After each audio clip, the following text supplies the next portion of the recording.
tükendi sabrimiz, dözüm tabımız. Bir oldu değişmez sert kararımız. Seferber olmakla bir cihanımız.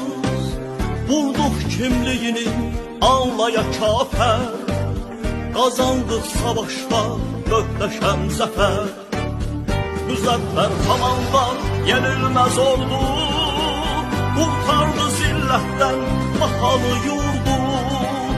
Şehitler kalplerde tahtını kurdu. Gözleri yaşarttı sevinçten haber. Kazandık savaşta gökleşen zafer.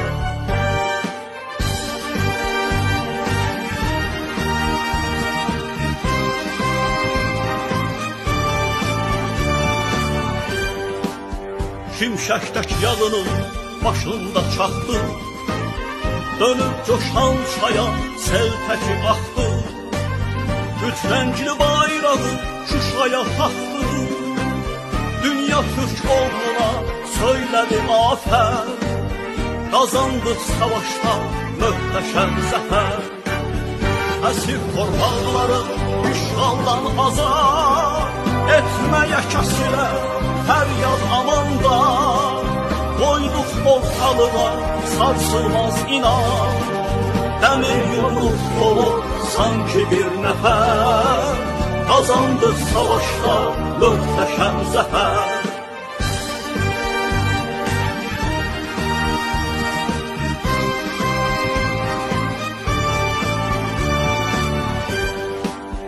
Hücumla 44 gün yeter oldu bəs. Yağıya ömürlük vermək üçün dərs. Oldu hər belbində bax bu mövzu dərs. Döyüşdə olmağa qalib hünərbər. Kazandık savaşta möhteşem zafer. Müzeffer komanda yenilmez oldu. Kurtardı zilletten mahalı yurdu. Şehitler kalplerde tahtını kurdu. Gözleri yaşarttı sevinçten haber. Kazandı savaşta möhteşem zafer. Qarabağ bizimdir, Qarabağ Azərbaycandır. Şehitler kalplerde tahtını kurdu. Gözleri yaşarttı sevinçten haber.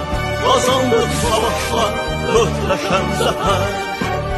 Kazandık savaşta möhteşem zafer.